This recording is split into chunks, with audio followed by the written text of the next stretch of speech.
Hello, I am Thekla Petridou, a psychologist and an author, and on my YouTube channel, on a weekly basis, every Friday, I release a video blog, a vlog in English. Today's video is about the art of communication. I call it art because it needs a lot of skillfulness and a lot of preparation, a lot of effort, a lot of trial and error in order to achieve communication skills, communicative skills, which enable us to have happy relationship with ourselves, happy relationships with others, and promote happiness. There has been a very well-known study, the study of Boston, a longitudinal study, which was conducted by Harvard University in association with a community college in Boston. And in that study, that lasted, if I'm not mistaken, over 50 years, the psychologists studied the lives of two different groups of men. The one group came from Harvard University. They were students at Harvard University. They were of higher social ranking, of higher economic status. They have more opportunities in their lives. And the other group were from a community college in Boston, whereas the people were less fortunate. I mean, they had less money, less opportunities for education, etc. And the Boston study has made many revelations or findings, has a lot of findings about human psychology. But the most important finding, according to me, of the Boston study is what makes happiness. Happiness is accounted by healthy communicative relationships. If you are more educated, you don't evidently get more happy. If you are richer, you don't get happier. If you are famous, you don't get happy. You get happy when you connect with people in a full way, in depth. Excuse me for my English. Greek is my mother tongue. I speak English as a foreign language. That's why I get a lot of difficulty in expressing myself, whereas in Greek I know more words. But anyway, this is the only mean I have to communicate in English, this knowledge of English language. So, why is it so important for humans to have deep connections, healthy connections, real connections with other humans? The reason is very simple. Humans are social beings. We are built, our genes are made up that way in order to live in groups, to live in herds, to live in families, to live in relationships, in a relationship with others. You know, of course, the very common saying, no man is an island, that we need to be connected with other people. Nowadays, it's easier than ever and more difficult than ever to connect with people. It's easier than ever because we have technology, we have the internet. You might be watching me from a foreign country from the other side of the earth. I come from the very small Mediterranean island of Cyprus. You might be watching me from New York, or you might be watching me from Canada, from Australia. I know for sure that people are watching me from that places, Greek people who live in that places, because my channel, there was a motorcycle going by. I live in a village and I live in quietness, and I'm a writer. I write books. I make videos on YouTube daily. There is a lot of quietness here, but if a motorcycle goes by, you're gonna hear it. Maybe you heard it, I don't know. I have a good microphone, but I'm not sure if it captured the sound of the motorcycle or not. I know for sure that people watch me from across the globe, because for many years I was appearing on TV shows in Cyprus and in Greece, which are transmitted globally for Greeks who live abroad. So a lot of Greek migrants or immigrants watch me across the world, and I hope that eventually, and other people who are not Greek in descent like me, might be willing to watch my videos or read my books, which I hope that they will be translated in English one day. So why do I believe that communication is the most important tool to happiness? Because the art of communication is what makes a relationship real, a relationship deep, a relationship meaningful. What does it mean communicate? To communicate, the verb communicate and the noun communication. Communicate means to be able to give and receive information vital for a relationship. That information might contain emotions, thoughts, and actions. I communicate when I make possible for my partner, let's talk about a romantic relationship. If I try and I succeed in communicating, in transmitting to my partner important, vital information for a relationship, such as my feelings, how I feel, such as my actions, my life story, what I do now, and my thoughts, then I will be able to connect with my partner in a deeper level. And then other beautiful stuff will happen. We're gonna have trust between each other. We're gonna have unity. We're gonna have closeness. So, is it easy to communicate? No, it's very difficult. It's so difficult to communicate. It's so difficult to express yourself and to be able to give the message across that I'm feeling like this, I'm thinking that, and I'm doing that. And communication does not entail only for me to be able to give the information, to transmit the information that are vital for the unity of our relationship, but also to be able to receive the information, to be able to listen to my partner, to be able to understand, to be able to show compassion, to be able to show empathy. Why is it so difficult for us to communicate our feelings, our thoughts, and our acts? It is difficult because we are not educated to do so when we are growing up. When a baby is born, they do not understand, she does not understand that the infant is another person and the mother or the father or the caregiver is another person. If I remember correctly, around the age of 6 months, an infant can realize when a mother leaves the room, or the father leaves the room, or the caregiver leaves the room.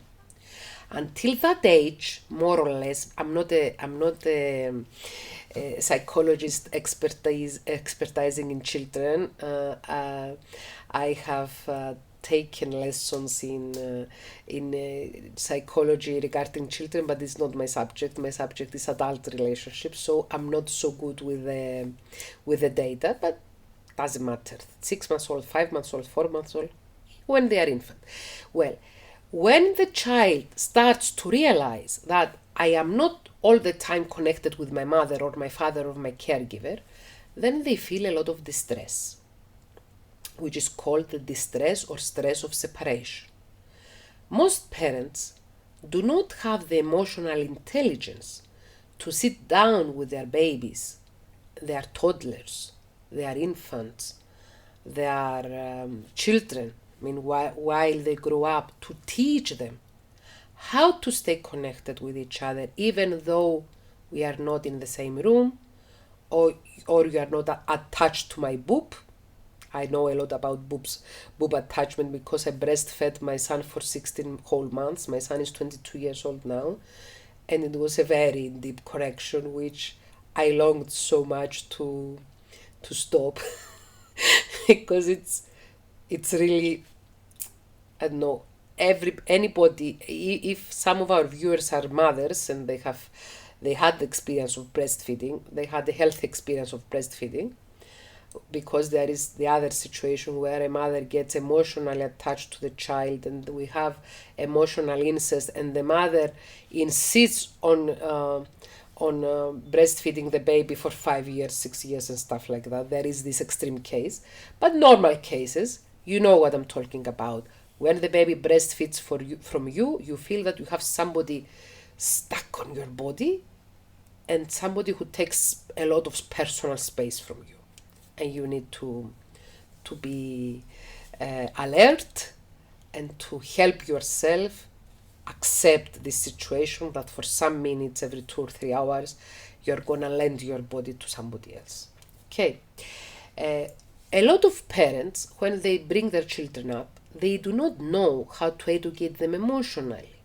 They don't know how to educate their children to feel connected without being physically connected. In short words, as parents, do not teach children to communicate. On the contrary, we give them false paradigms, false cases. Paradigm is a Greek word. I don't know how to pronounce it in English. We give them the wrong examples. Okay, example is the word for paradigm. We give them the wrong examples of communication. We shout at them. We stop talking to them. We do the silent treatment, which is a very bad form of communication, silent treatment. We neglect them. We don't listen to them. We try to impose stuff on them. We don't give them the space and the time to explain themselves. And we bring up people that do not know how to transmit the message, and of course, how to receive the message. So we find ourselves being adults, most of the time not being able to communicate with ourselves. For example, I feel angry. Why do I feel angry? I don't know. I cannot communicate with myself and understand why I feel angry. Or I feel sad. Why do I feel sad? Or I feel elated. Why do I feel elated? What made me happy? What made me to feel so nice? Or I feel lazy. Why do I feel lazy? Or I feel tired. I feel bored. Boredom is a very, very tricky emotion. It might mean so many things. We are not able usually to communicate with ourselves and understand our emotions, to make friends with our emotions, to make friends with our thoughts, to make friends with our actions. Why did I do that? Why did I say this? What happened to me? Why did I have that temper tantrum? All this stuff. Most of the adults around us, most of us, we do not know how to communicate with ourselves. And on a secondary level, we really don't know how to communicate with other people. And then we think that we're okay because I'm an adult and I'm educated and I'm financially independent. Emotionally, you might not be dependent, but when you are financially independent, you assume that you are also emotionally independent. So I'm good looking, I'm okay, I'm going to have a relationship, I fell in love, I feel good feelings about this person, this man attracts me, this woman attracts me, so I fall into a relationship, then we feel nice together, we have a lot of infatuation, so why don't we have a baby, why don't we make it more formal?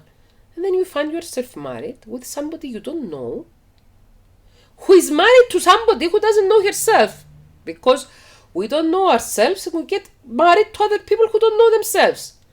And so we have like 4 strangers in a marriage.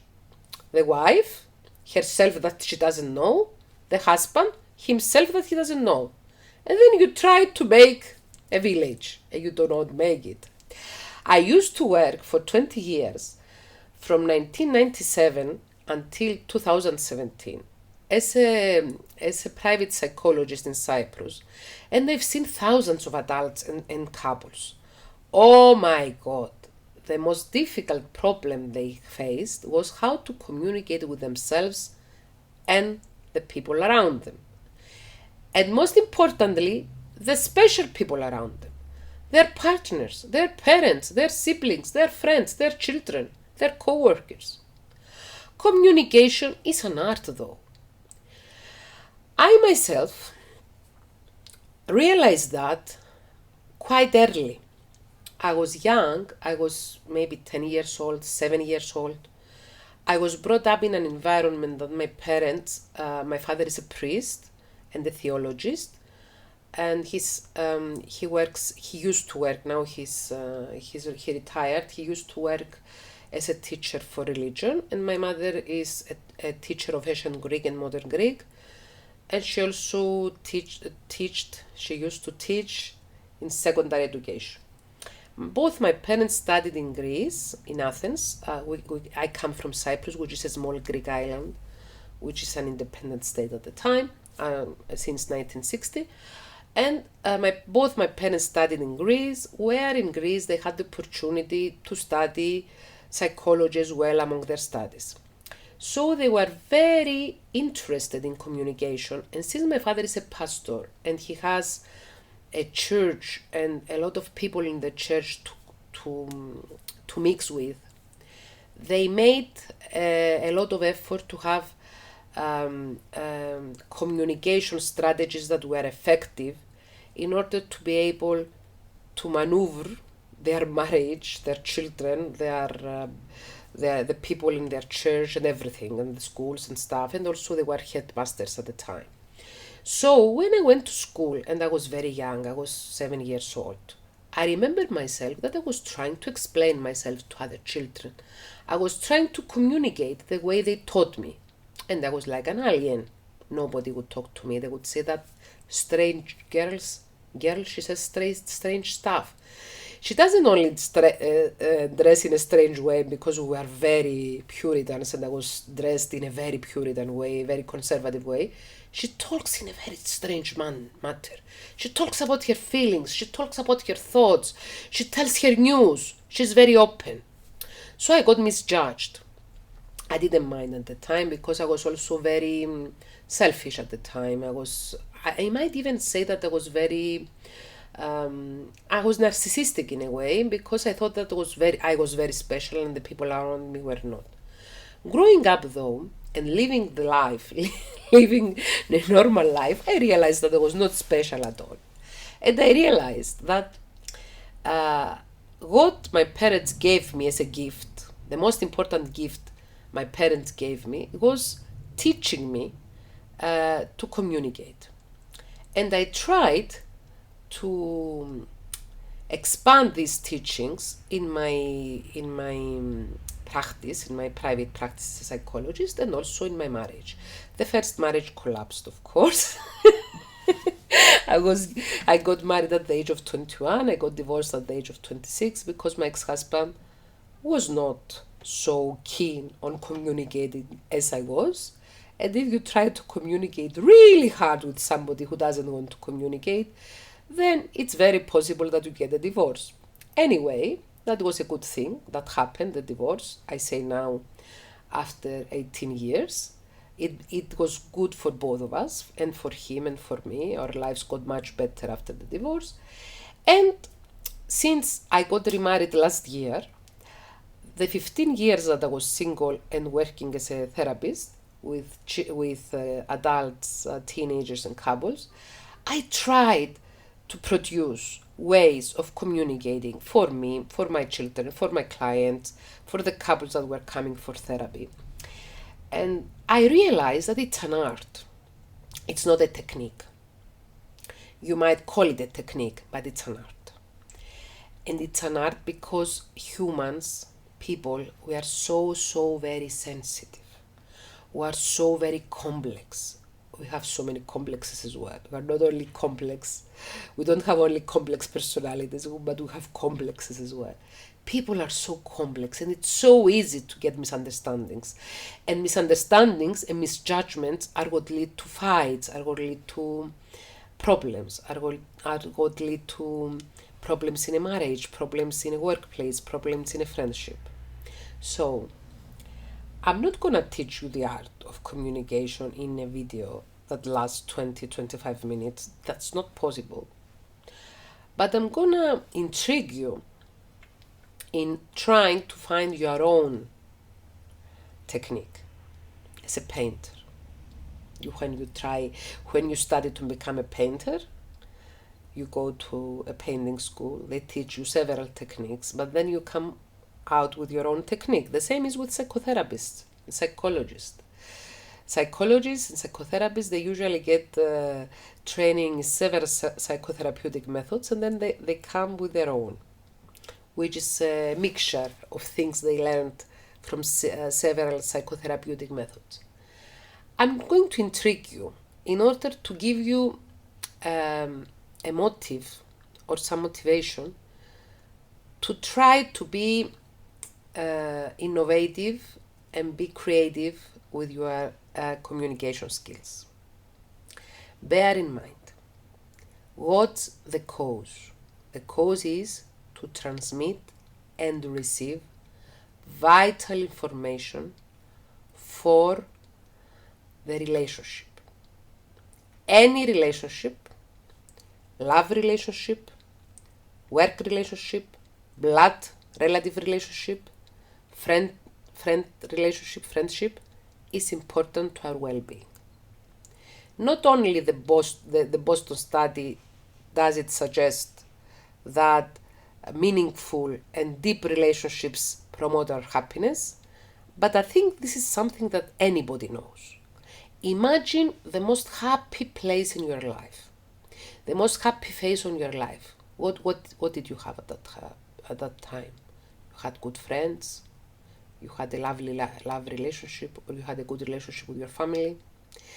Relationships are the cornerstone of happiness for human beings. The most vital relationship is the relationship with ourselves. And then come the relationships with others. We need to invest on our relationships. And the best way to invest on our relationships is by investing in communication. Communicative skills. And communication is all about receiving a message in a good way, receiving it the way it was supposed to be sent, and transmitting the message in a clear way. It's not easy because we have a lot of inhibitions inside. If I am myself, then I will get misjudged. If I say my truth, then I will have bad consequences. I might traumatize the other person if I tell the truth. We might have a fight. We might get distant. And what usually happens is that what you're afraid of is what happens to you at the end.